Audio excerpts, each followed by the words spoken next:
surprise shone light from distant northern skies. At that point, I realized I don't know where it comes from, but I know it's okay.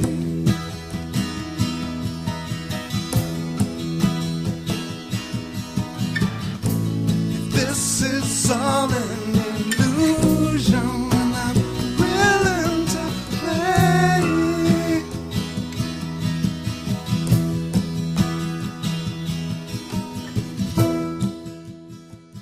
Welcome to the Quantum Guide Show, interviews with awakened masters as they share their quantum work with you.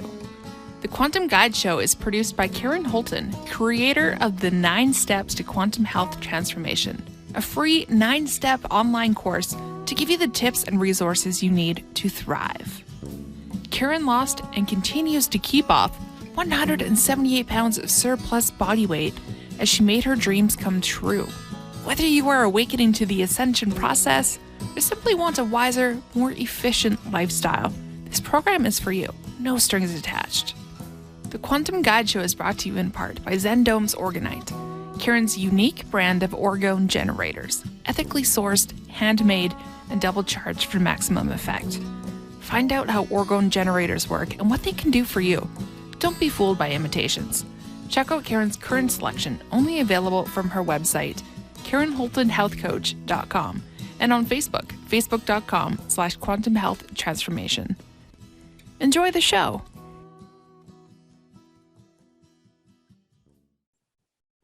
Welcome back to the Quantum Guide Show. In episode 37, I welcome back my special guest, Lorilei Potvin, who is a psychic medium empath, Akashic Records Practitioner, crystal Reiki Master and energy healer, medical intuitive, spiritual mentor, registered nurse, and she's a YouTuber. Lorilei has an extensive background with the paranormal realm, and she's also the digital internet radio host of The Angel Rock with Lorilei Potvin. Join her Monday nights on UPRN, which is United Public Radio, from 9 p.m. to 11 p.m. Central Standard Time for some amazing informative content. In this episode, we're going to talk about Lorilei's process of waking up and how this has led to her paranormal reality. Hi, Lorilei, how you doing? Hi, Karen. I'm fine. I'm so glad to be back here with you and, doing this again. We work well together. Now you asked, how am I doing? I'm taking it day by day right now. We've had the jab pass, I'll call it, announced when it was not supposed to happen here in Ontario. So that's kind of taking up a little bit of time, but you know what, we just got to play everything day by day here because things can change in a second. And we talk about that as being light workers anyway. So. So true. So today we're going to talk a little bit about your waking up process. Yeah. And I'm wondering, was there a defining moment where things switched for you and you started to wake up? Did you wake up suddenly or slowly over a number of years? And I guess first, maybe what we should do is talk about what your interpretation of becoming awake means, because you and I think both agree that it's not the same thing as being woke. A lot of people are talking about being woke, and I actually see that as being almost the opposite. How do you feel about the process of awakening, and what does that mean in your life?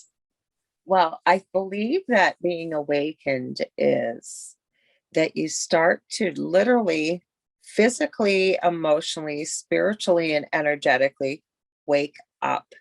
It's like having your eyes opened. You start to realize this isn't quite what I've been taught what life is all about. Like, that you can't shape your own reality, that the power of your mind can create things, that everything is energy, that we have guides, we have angels, there's all kinds of things.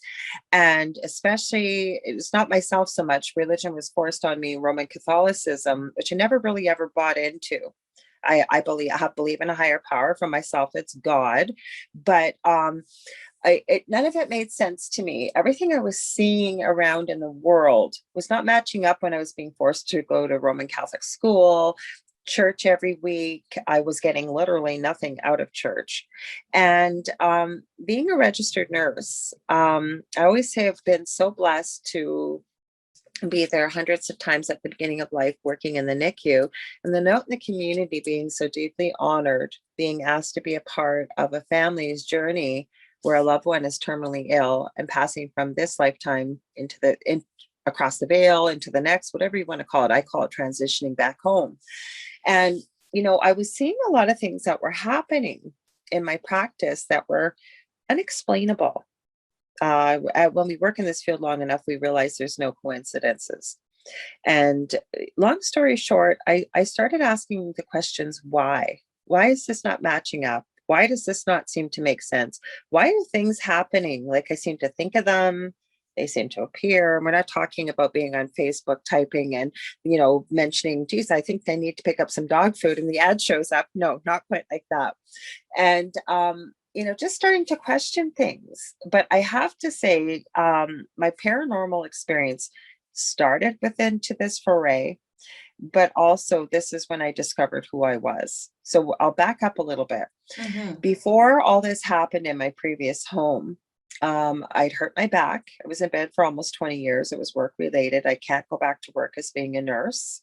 Mm-hmm. And I started asking a lot of questions, and we started looking at things like, I remember that movie, The Secret, came out. Mm-hmm. There's a lot of things out there. And I was, it was very interesting to me. It was almost like it was calling me.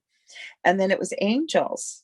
And I remember looking up angels and finding Doreen Virtue at the time, who was very involved in this. She has since gone much more to a religious background. I know you know that, but some people may not. Mm-hmm. And seeing that there was such a thing as an angel card reader, and actually how it really started for me. I got my first tattoo when I was 43, and I walked into the tattoo shop, and she's now a good friend of mine, but she said to me, "My, you have two very, very special children." And I said, "Well, all children are special." And she said, "No, your children are very gifted." She said, "Do you mind if I do something with them?" And I said, "Well, as long as you don't hurt them." And I remember taking these crazy looking rocks and clicking them all around the boys. And then she said, "Well, what do you do?" And I said, "Well, what do you mean? What do I do?" And she said, "I'm picking up that there's something very special about you." And so I explained, who I was and what I just shared here on the show. And she said, "Well, is there anything you've ever been drawn to?" I said, "Well, I've always really loved angels. I think they're kind of cool. Unicorns, fairies." And she said, "Wait, I've got something for you." And she ran in the back, came back with this box and said, "Here, take this." I said, "What is it?" And she said, "You'll know." And I said, "Well, what do I do with it?" "You'll know." And she said, "Well, when do you want it back?" And she said, "You'll know." Awesome. And that's how I signed up for my certified angel card reading course with Doreen Virtue. Mm-hmm. But this all sort of coincided with the paranormal. I know I'm kind of getting ahead of myself here. You sort of asked me what being awakened is, but that's how it kind of happened for me. Mm-hmm. Long story short, being awakened is questioning everything around you, I believe, and realizing that everything you've really been taught, that maybe that's not necessarily all the answers out there. And maybe you're hearing things that you hadn't heard.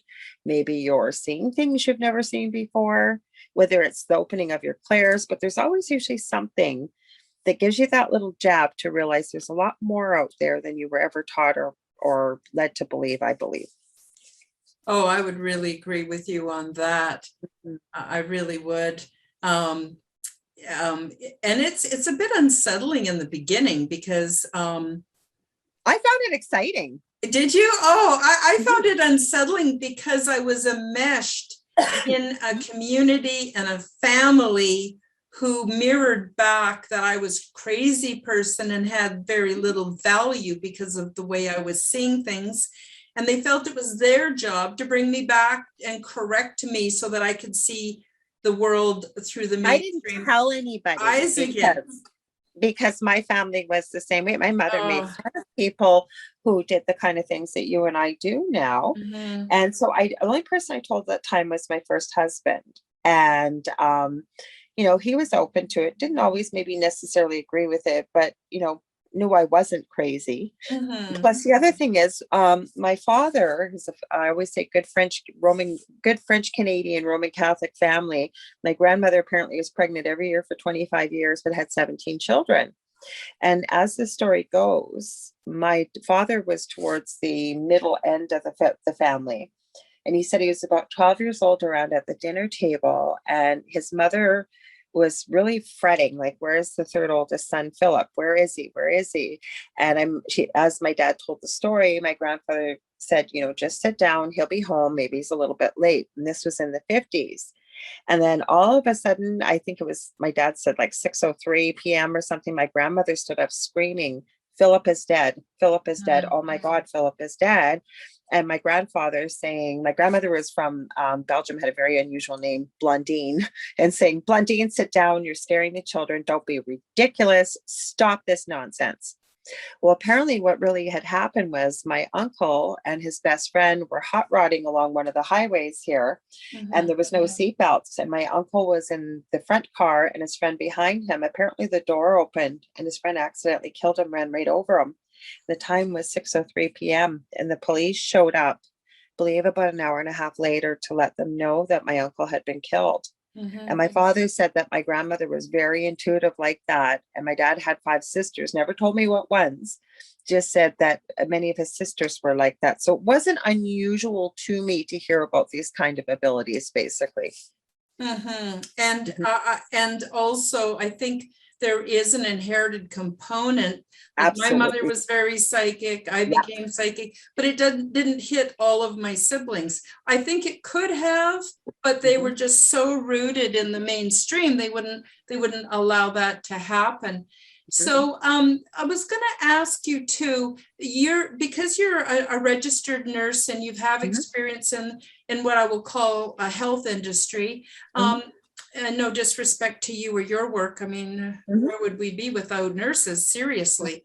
But what about the psychiatric industry? I found one of the problems I had when I started to doubt my sanity or experience anxiety or depression when I was coming, and I woke up in stages. So, but when I really, really realized, I would go and try to find a counselor to help. Now, the problem was the people and I'm calling it the psychiatric industry. I'm referring to counselors and psychologists and therapists and all that kind of stuff, not just the psychiatrists.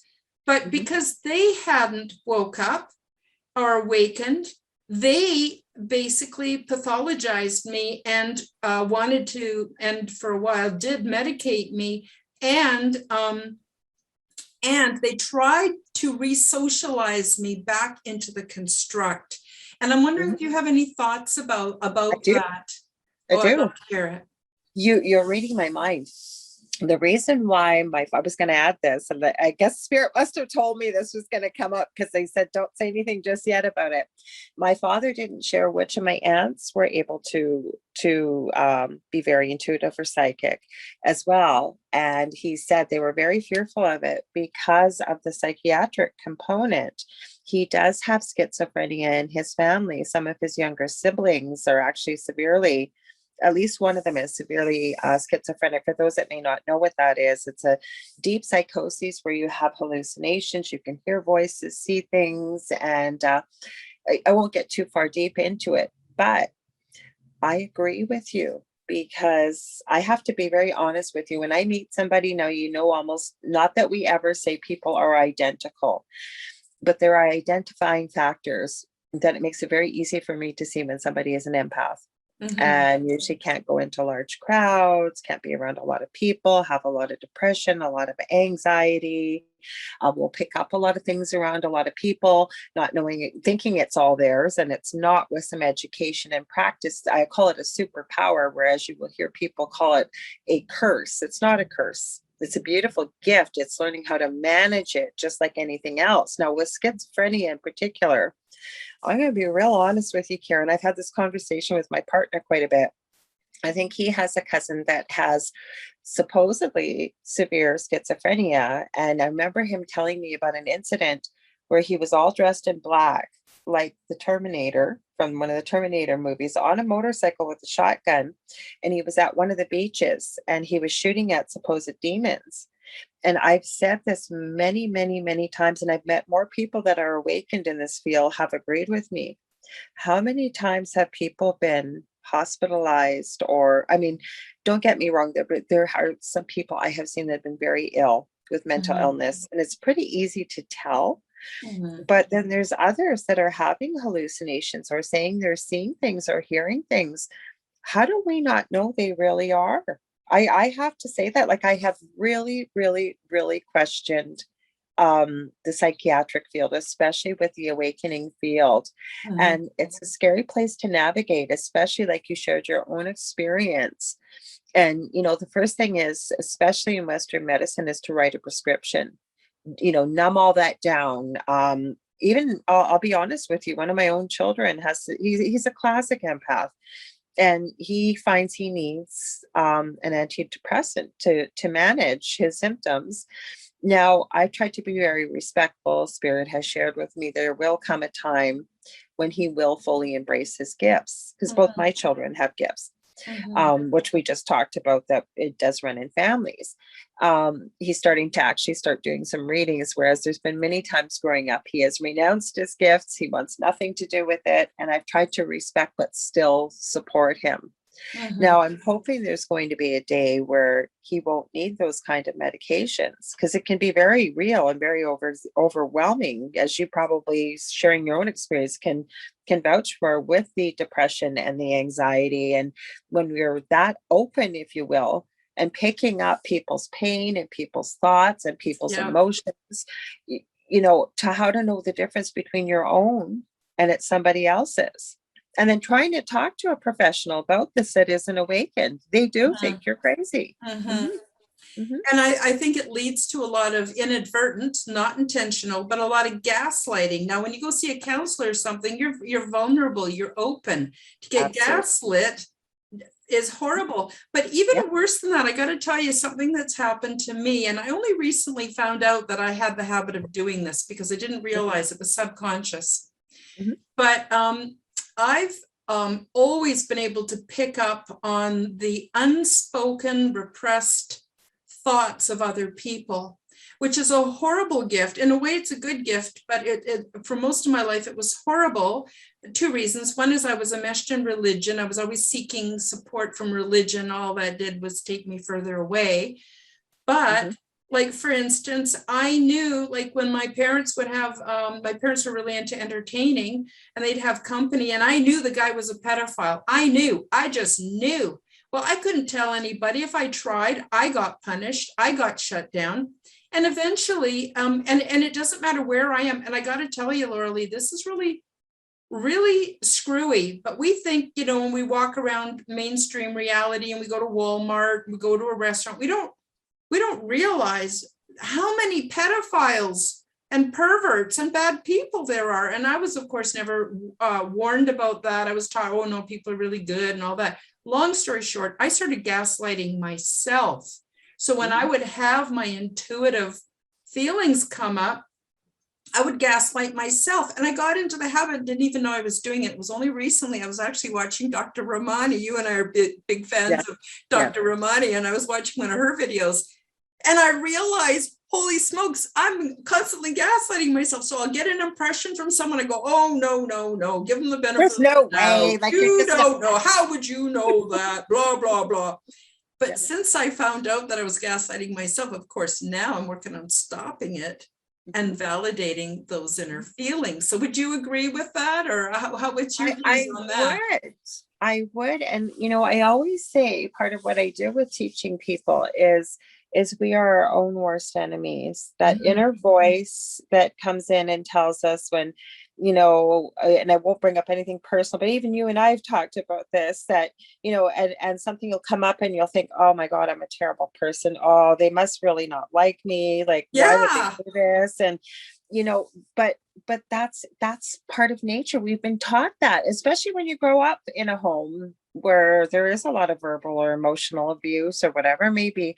Now, the one thing though that you brought up that I think is so important because we're seeing a lot of newly awakened children as well. We are getting parents that are looking for answers to best help support their children. I work with parents like that. I will work with children with the parent support.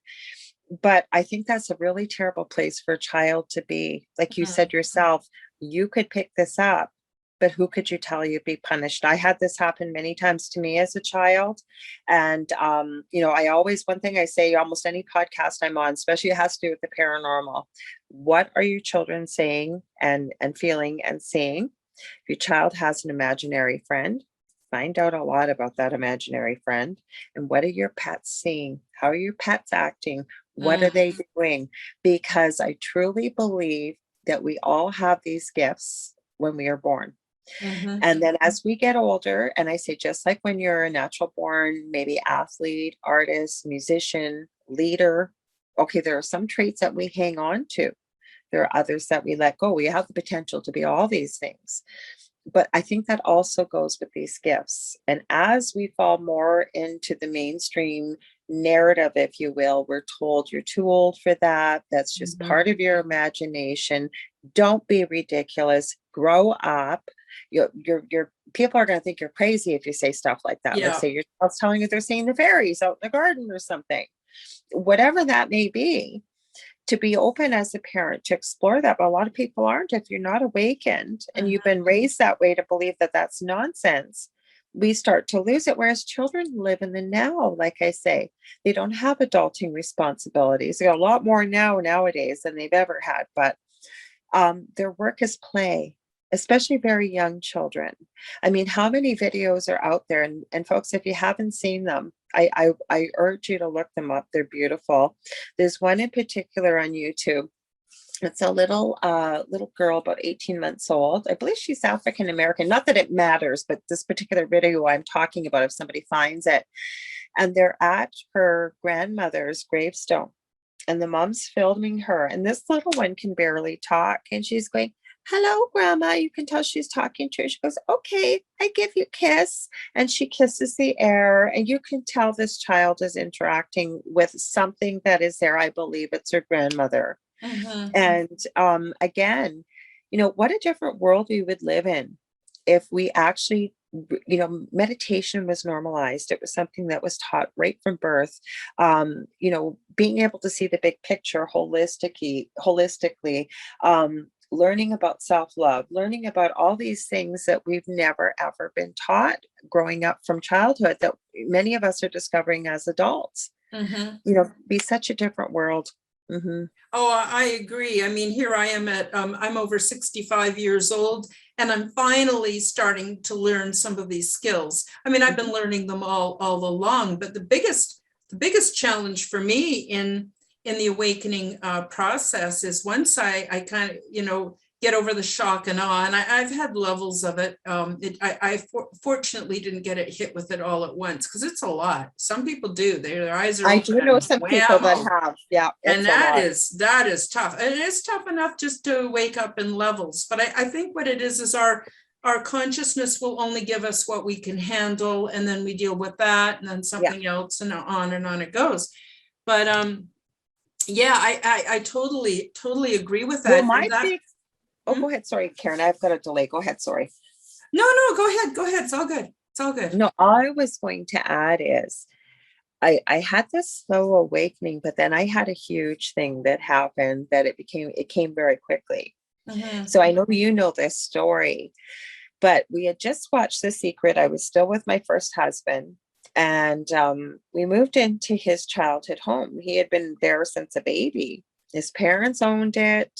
When they were elderly, they sold it to us. But ever since we moved into that home, he has 3 professional designations. He could never seem to get the job. Like, it was always very low paying. I hurt my back.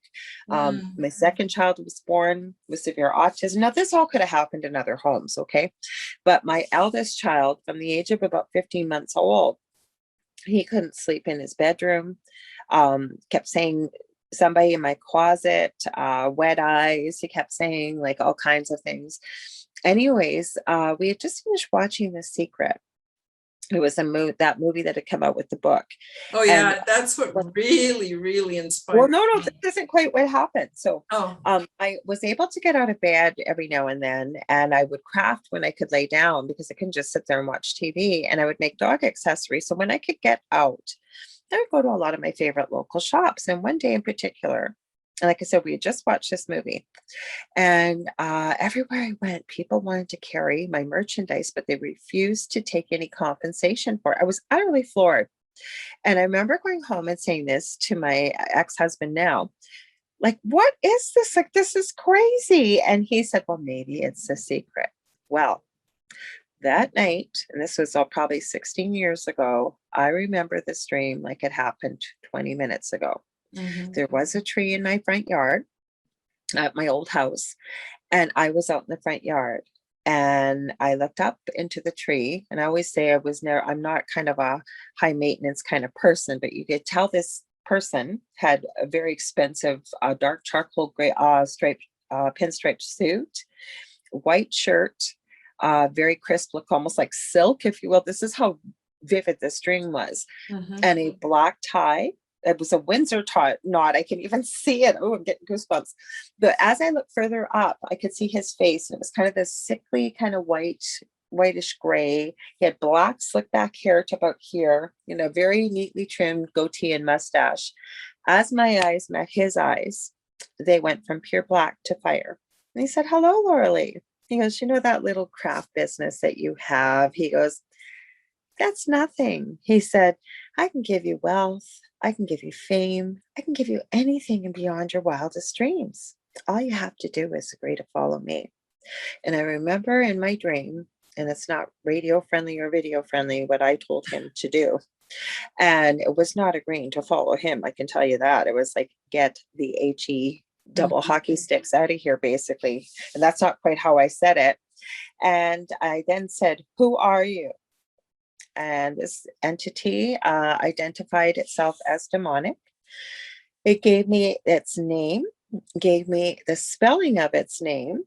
And again, I repeated even more emphatically, not radio friendly, what it could do.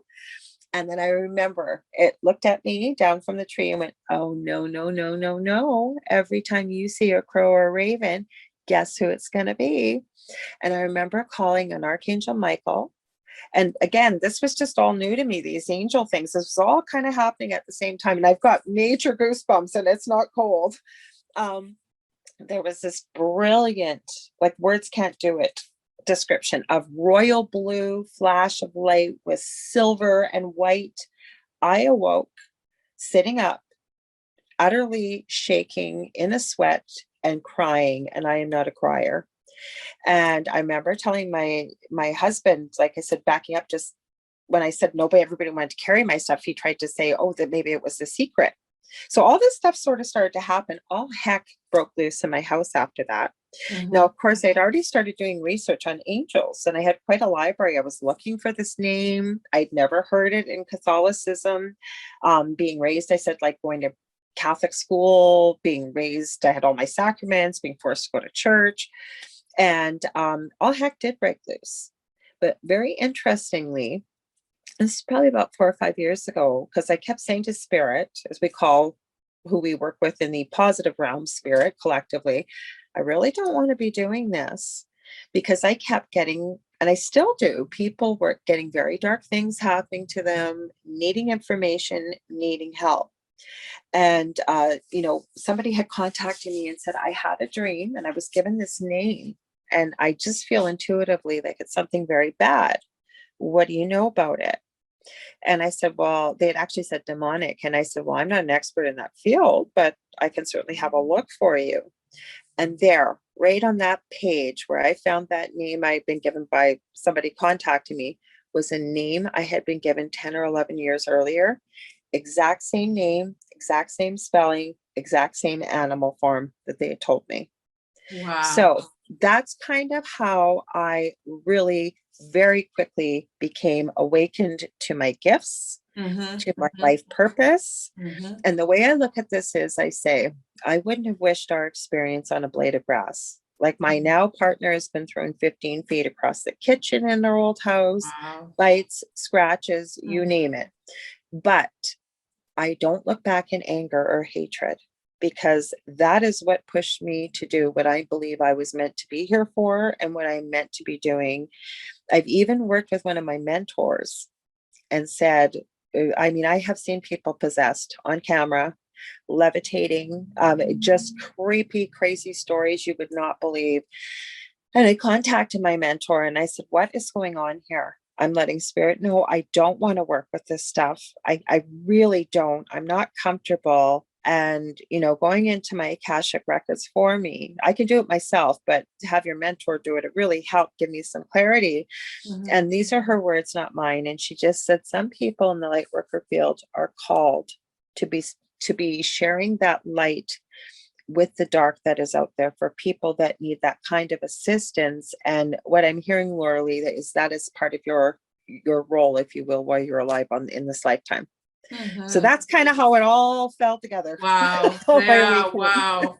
Yeah, that's why I really wanted to have you on the show, because I knew your experience was, I knew you did, yes. not totally unique, but different than other guests that I've had on. And so that's great, because I sort of wanted to spend some time with this show, helping people who are newly awakened to see what that was like for other people. And it's different for all of us. And their experience will be unique too, but it feels good to realize there's other people out there. So I was wondering if you want to expand on your purpose. I'd love to hear more about that. Okay, so as I understand, I'm still learning every day. And I always say this, and I think most of us realize this, especially being awakened, but not unique to just people that are awakened, is I consider myself a lifelong learner. So every day I try to learn something new, or I do learn something new. And I will be that probably until either my mind decides to leave me or I leave this earth. But I believe that part of my purpose here is to help people that are newly awakened. I love that you're doing this show. We talked about this, and I think it's a fantastic idea, because so many people are newly awakened with what's been going on globally. They're starting to realize there's a bigger narrative, bigger picture, and I think that they need a lot of support. So I think that that's part of it, is to help people, to help educate those who ever feel drawn to working with me. I also believe I'm a connector, and I don't know if that's the right word, but I tend to meet a lot of people who will share, maybe they're going through something or they've been looking for something. And it seems like I will know the person to connect them to. Oh, you've got to see this person, or I've got this just came across my path.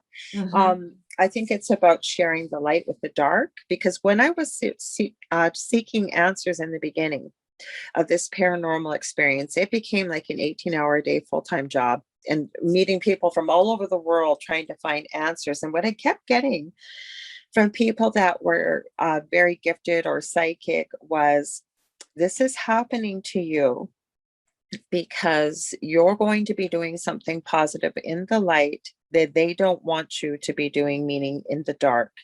I thought that sounded very egotistical at first, but I'm now when we look back, and this usually happens once we've been awake, and we look back and a lot of things make sense that happened in the past that we don't realize why they happen in the moment.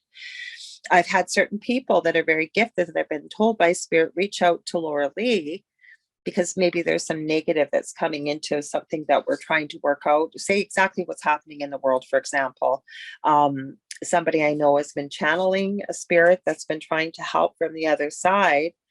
There's a lot of negative stuff, though, that I've been able to pick up energetically or be aware of, that somebody, because many in the light worker field, very, very gratefully, I'm sure, do not get called to be working with a lot of dark things. And I think we have to be aware of it all. We really, really do. And I don't know why spirit wants me to say this, but even the fact I will meet people that will say, well, when am I going to get my clairs? When's my third eye going to open? When am I going to meet my guides? We all ask the same questions. And the one thing I always counsel people too is be careful what you ask for. And I don't say that from a place of fear. For example, if you want to be able to see spirit and you want to be a medium, are you really prepared to see a full-bodied person show up in front of you? And there's many that die tragically, for example, or very quickly. that don't realize they've passed, but they found a human being that can hear them and see them. Are you prepared for that? So it's not a fearful thing, but it's like really be true and open with yourself about what you're ready for, what you would like to see, including seeking out mentors like yourself, or I do this. There's many people that do. And sometimes there's just not sometimes, there always is the right teacher for the right student. So sometimes you got to go through a few people. I don't know why Spirit wanted me to share that, but they did. Maybe somebody out there needs to hear that. Well, it's important. And you and I have talked about how right now there's a big need for those of us who have gone through the process to be there for these newly awakening people, because that's one of the blessings that have come out of this, pardon my language, shitstorm, global shitstorm.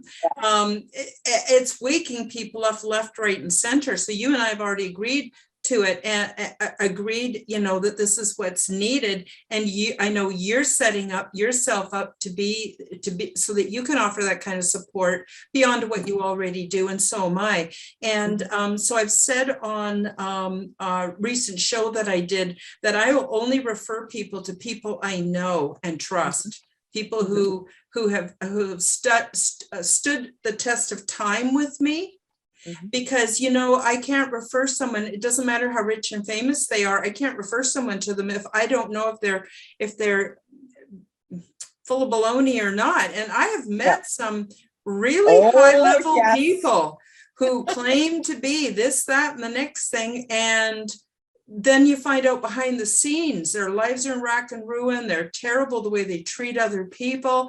I will not refer to anyone like that. But anyway, what I'm trying to get at here is I will certainly refer to you people. And right now I'm saying to the viewers, I'm highly recommending any of you that are waking up, or even if you've already been through the waking up process, if you're interested in the paranormal, if you're having unseen beings contact you, or even if you think you might, I would recommend, I can't give medical advice, so I can't tell you not to go to the mental health industry, but I will tell you, look up Lorilei, and all the links are going to be in the description below.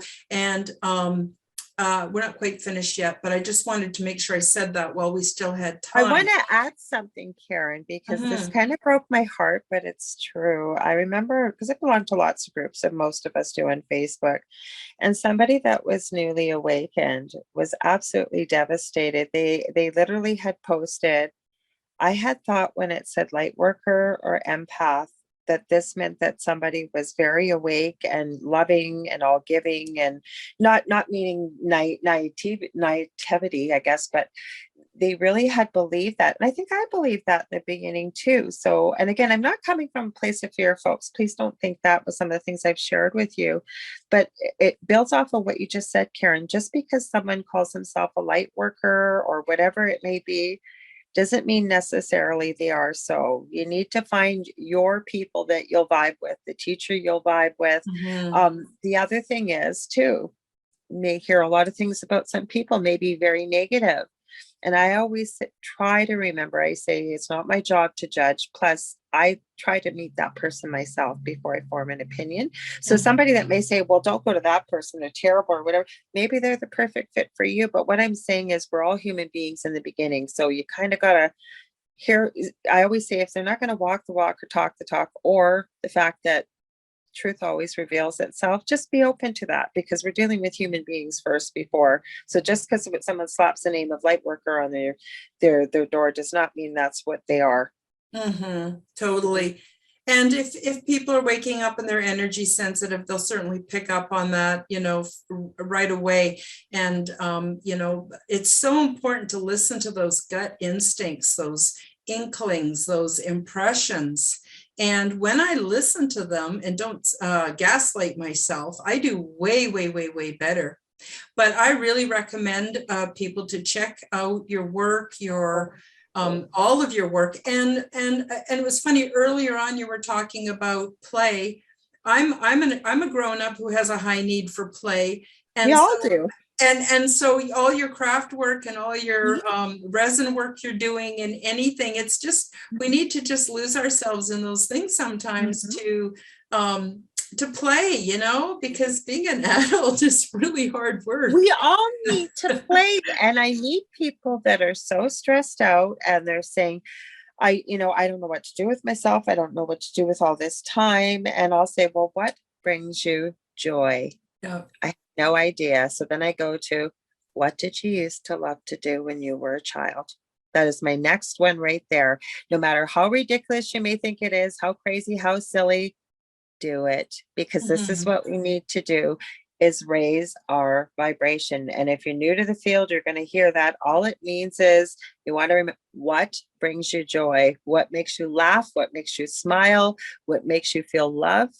That is what's most important. It's a huge weapon right now, if you will. I mean, I sound like I've come from this big place of fear, but I don't mean that.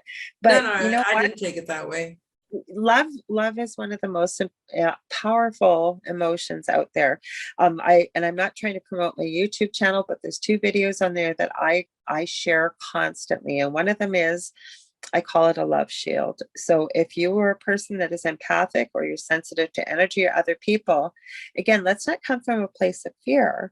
Let's come from one of the most powerful emotions out there. And I tell people it takes 10 times longer to explain this than it does to do, actually. And the reason why the video is that way is for myself, maybe I'm a rule breaker, I don't know, but I when I've got to watch somebody giving me something step by step by step by step, but afterwards you're going, what step was this? What was I supposed to do? So I walk you through, meaning the global you, so that you can create this in your own mind. What's going to work for you? And I talk about how to work with color, how to work with energy.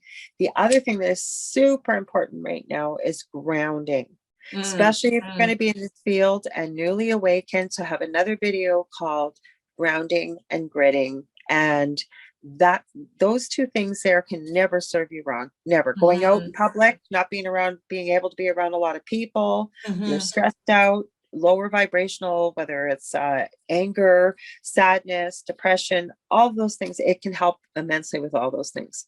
Oh, I agree 100%. And those things can be categorized under sort of an umbrella term of energy healing. And energy healing is becoming very popular because it doesn't do any harm. So it doesn't matter if you have taken the evil poke or not. It doesn't really matter what your condition is. It will at least never be made worse. But as you and I both know, it definitely offers relief. It's really great when we cast off these mainstream attitudes and limitations.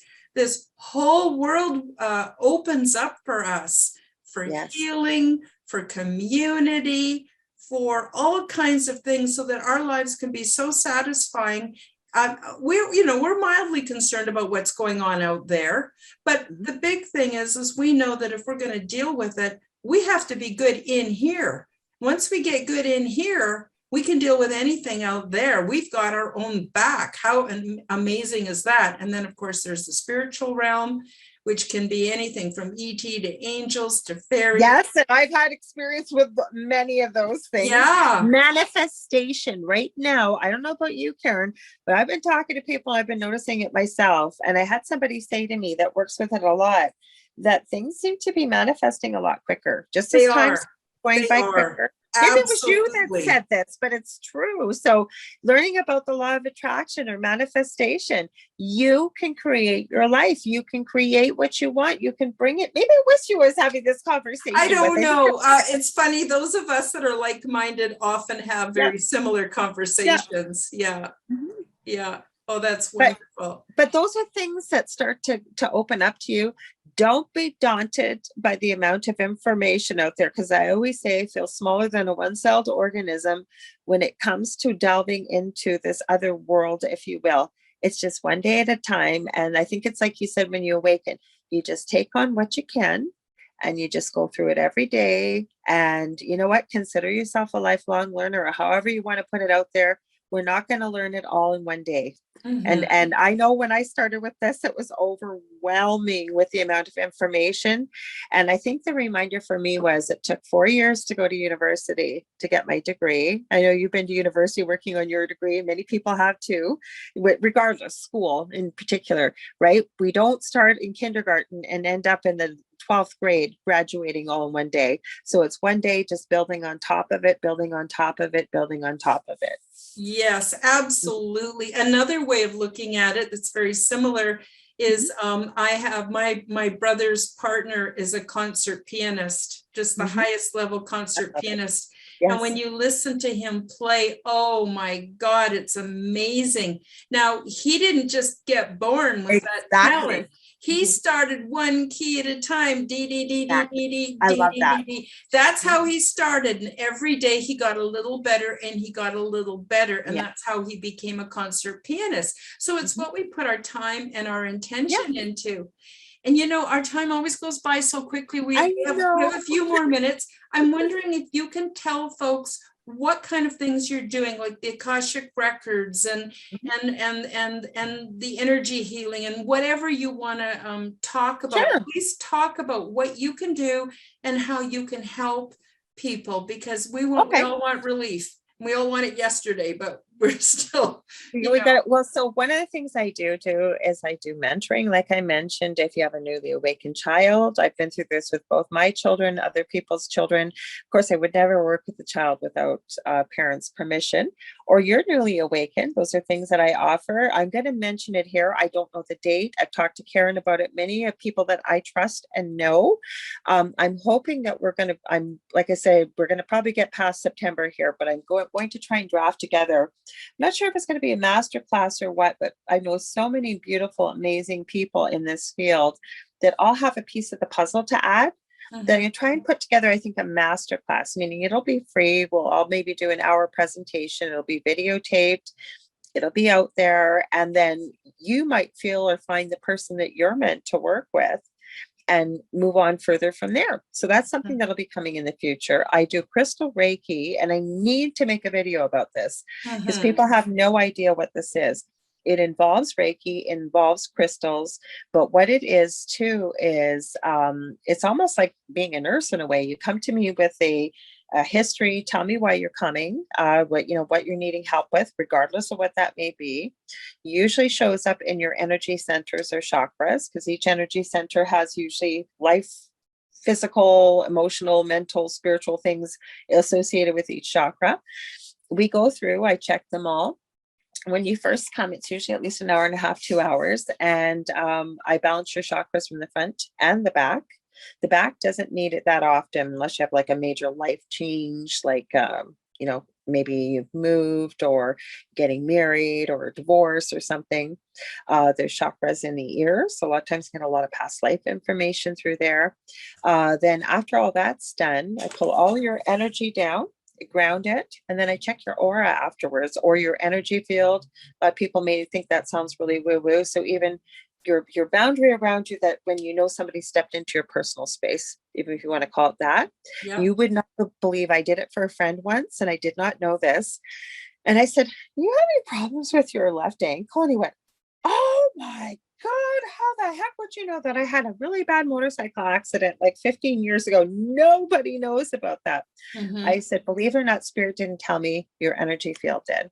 So those are things I do, and it's cheaper if you do packages with me. So that's something you can talk to me about. Akashic Records, I can do Akashic Records readings, but what I'm finding recently is usually when somebody books a reading with me, I pull in bits and pieces from all my backgrounds, and we go from there, and whatever Spirit gives. So whether it's coming from the records, whether there's something energy coming, whether it's sometimes mediumship pops up, somebody from your past or somebody you've known that has passed, they'll come through. It's whatever that may be. So those are things I do. What else do I do? I have 2 groups on Facebook, Paranormal University for all things paranormal. And I have the Angel Rocker Tribe. That's all things esoteric, spiritual, newly awakened. I'm a firm believer in the power of positivity, the power of the mind, things like that. So you'll see things like that. So I always tell people, just reach out to me. Best place is usually on Facebook Messenger, but I am on all social media, whether it's Instagram, LinkedIn, I'm on TikTok, Telegram. Snapchat, Telegram, Mhm. you name it, Facebook, wherever that may be. I have an email too, see Angel Rock at, Angel Rock 1508 at gmail.com, or the easiest to remember, the Angel Rock Facebook.com/the Angel Rock. Also, every Monday night, like Karen started the show, I have a live show. It's not her fault. The last time she had me on, the time was Central. So now it is centrally 8 p.m. to 10 p.m. or 9 p.m. to 11. It's not your fault, because I'll change it because this information is going to be in the description below. So maybe you could just shoot me a message Sure. and remind me of the actual time, and I'll change it before I post it. So I have people from all over the world, from all walks of life. I cover all aspects, but I always try to have a positive spin with the show, even when we're talking about difficult topics, because I prefer to call it truth seeking. We'll talk about that. We may talk about UFOs, aliens, anything we've talked about, I've mentioned, we talk about on my show. I love to make my live audience part of our family. So I try and involve your comments, your questions. I always advertise on all social media. So when you know I'm going to be on or who's going to be on, but I'm there every Monday night. So I'd love to have you join me. Thanks, Karen. Wonderful. Thank you for telling everyone that. Now, believe it or not, we're out of time. So I got to say goodbye, Lorilei. Thank you so much for being on the show. And thank you, the viewers, for joining us today. Please like, share, subscribe, or follow, depending on which platform you're watching this on. And thank you very much, everybody. Have a beautiful week. Bye-bye. You too. Now. Thanks, Karen. Thank you. Thank you for joining us for the Quantum Guide Show. Become the change you wish to see in the world. Subscribe to Karen's YouTube channel, click the like button, and share this show with your friends. Check out Karen's website at KarenHoltonHealthCoach.com. All the links are available in the description box below. Until the next time, keep up the good work.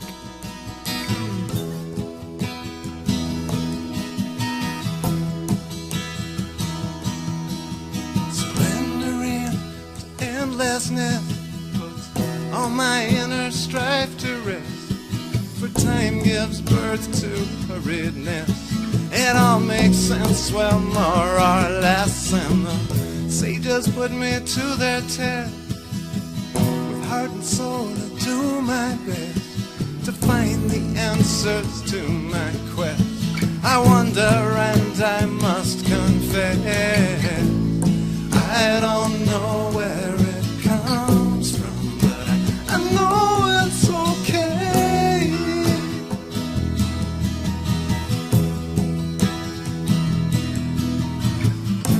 If this is all an illusion, then I'm willing to play.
It's okay.